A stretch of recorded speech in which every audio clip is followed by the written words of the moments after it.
Hello students, welcome to class 11 political science class. In our previous lecture, this is our third part of the chapter election and representation. In our previous lecture, we have studied about election system, different kind of election systems. उसमें हमने दो तरह के election systems को पढ़ा था. एक हमने पढ़ा था FPTP एंड एक पढ़ा था हमने प्रोपोर्शनल रिप्रेजेंटेशन, जिसको हम शॉर्ट में बोलते हैं PR सिस्टम. तो ये दोनों सिस्टम्स को हमने समझा किस तरह ये सिस्टम्स अडॉप्ट किए गए हैं और इनके एग्जाम्पल्स भी पढ़े हमने, जिसमें हमने पढ़ा था कि FPTP सिस्टम के जो एग्जाम्पल्स थे उसमें हमने इंडिया और यूके के बारे में बात की थी और इसी तरह हमने PR सिस्टम में इजराइल एंड नीदरलैंड के बारे में बात की थी. अब now in this lecture we are going to understand why did India adopt the FPTP system. India ने FPTP सिस्टम को अडॉप्ट किया क्यों है, ऐसी क्या खास बात है उसमें इस सिस्टम में कि हमने अपने हमारा जो इतना बड़ा कंट्री है with great diversity, we have adopted this system. तो उसके बहुत सारे रीजंस हैं. तो first one is popularity of this system. Children, we always see the things which are popular, they are quite, उनमें कुछ अच्छा भी होता है. जब चीजें पॉपुलर होती है तो वो अपनी कुछ अच्छी चीजों की तरह उनमें अगर कुछ ऐसे कुछ वो होती है जिन चीजों को हम अपना सकते हैं, अडॉप्ट कर सकते हैं. इसलिए इस सिस्टम की जो हमारी पॉपुलैरिटी है वो अक्रॉस द वर्ल्ड, सारी की सारी बहुत सारे जो कंट्रीज है उन्होंने यही वाला सिस्टम को अडॉप्ट किया है. And second reason, election system is very simple. ये जो हमने FPTP सिस्टम अडॉप्ट किया, इसमें इलेक्शन सिस्टम जो है वो बहुत सिंपल है. यहाँ पे जो वोटर्स है उनको कोई भी चीजों को ज्यादा समझने की जरूरत नहीं है. सिंपली वो अपना उनका जो वोटिंग राइट है उसको यूज करते हैं, कैंडिडेट्स को अपना चॉइस के कैंडिडेट को सिलेक्ट करते हैं, उसको वोट करते हैं. And this is very simple process. That's why most of the countries are adopting this system, जिसमें ज्यादा कॉम्प्लिकेशंस नहीं होते हैं, सिंपल चीजें होती है, वो लोगों को ज्यादा पसंद आती है. Next is clear choice is given in this system. इस सिस्टम में क्या होता है, जैसे कि हमने FPTP में पढ़ा था कि यहाँ पे जो वोटर वोट करने जाते हैं उनके पास ये क्लियर चॉइस होती है कि वो वोट किसको दे रहे हैं, whether they are supporting the candidate और पार्टी. मतलब वो कैंडिडेट को भी सपोर्ट कर सकते हैं, पार्टी को भी सपोर्ट कर सकते हैं. Sometimes they can support party and candidate both.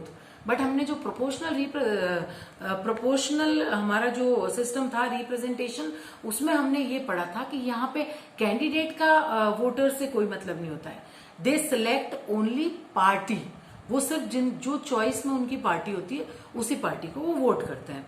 तो इसलिए यहाँ पे क्या है, वोटर्स के पास बिल्कुल क्लियर चॉइस होती है कि हमने इस पर्टिकुलर पर्सन को सिलेक्ट करना है, तो they directly give their vote to that person. But हमारा जो प्रोपोर्शनल रिप्रेजेंटेशन वाला सिस्टम है उसमें वोटर्स को पता ही नहीं होता कि जो इलेक्शन में कैंडिडेट है वो कौन आने वाला है. They can means understand about the parties कि ये पार्टी कैसी है, हमको इस पार्टी को चूज करना चाहिए, बट नॉट टू कैंडिडेट्स. अब हमारा इसमें एक और ये इसका एडवांटेज है, that is nature of actual politics. अब इसमें क्या होता है, किसी भी यहाँ पे एक्चुअल पॉलिटिक्स का नेचर इसमें कैसे शो होता है, वही जो अभी सेम हमने समझी थी चीजों को कि यहाँ वोटर के पास चॉइस है, कैंडिडेट को जानने की चॉइस है. वहां वो चाहे तो सिर्फ कैंडिडेट को सिलेक्ट करके वोट दे सकता है अपनी चॉइस से, पार्टी को चॉइस करके वोट दे सकता है, और he can give vote to candidate and party both. दोनों को एक साथ कि भाई ये कैंडिडेट है, इस पार्टी का है, I like that, so I will give my vote to that particular person. और हमारा जो एक और इसका एडवांटेज है, दैट इज अकाउंटेबल. ये अकाउंटेबल इसलिए होता है यहाँ पे क्योंकि कैंडिडेट कौन है, मतलब किस तरह का है, क्या वो हमारी जो डिमांड्स है उनको पूरा कर पाएगा. तो ये सब चीजें हमारे दिमाग में होती है जब हम वोट करने जा रहे होते हैं. तो because we are very means close to candidates, so this system is very accountable for us. Now we will understand why we have not adopted PR system. हमने PR सिस्टम को अडॉप्ट क्यों नहीं किया. इसके लिए हम ये देखेंगे सबसे पहले कि पीआर सिस्टम में जो गवर्नमेंट बनती है वो गवर्नमेंट जो स्टेबल नहीं होती है गवर्नमेंट। क्यों? जैसा कि हमने पढ़ा था कि जितना परसेंट आपको वोट मिला है उतना परसेंट आपका वहां पे उसमें आपकी गवर्नमेंट में शेयर होगा, आपका उतना परसेंट ही। तो जब अलग अलग पार्टी के लोग गवर्नमेंट को रन करते हैं, जैसे वो that is a kind of collision government, तो वो उसमें गवर्नमेंट स्टेबल नहीं होती है। फर्स्ट डिसएडवांटेज ये है पीआर सिस्टम का, इसलिए हमने उसको अडॉप्ट नहीं किया। एक होता है यहाँ पे executive has majority in legislature, यहाँ पे एग्जीक्यूटिव्स की मेजोरिटी होती है लेजिस्लेचर में, that is also not suitable for the country like India.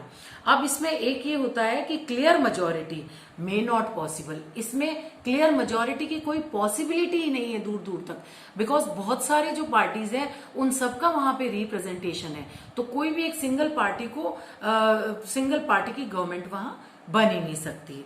And next is, अब जब इस तरह का सिस्टम अगर हम इंडिया में अडॉप्ट करते तो India is a diverse country, यहाँ पे बहुत सारे अलग अलग कल्चर के लोग रहते हैं, तो उनको जब ये चॉइस मिल जाती तो वो सारे कल्चर के लोग अलग अलग अपनी पार्टी को फॉर्म, सारी जो कम्युनिटीज है वो अपनी अपनी पार्टी को अलग से पॉलिटिकल पार्टी को फॉर्म करने की कोशिश करती।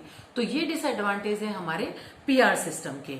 So that's why India has not adopted this system. So students, this is all about for our today's lecture. See you in next lecture. Thank you.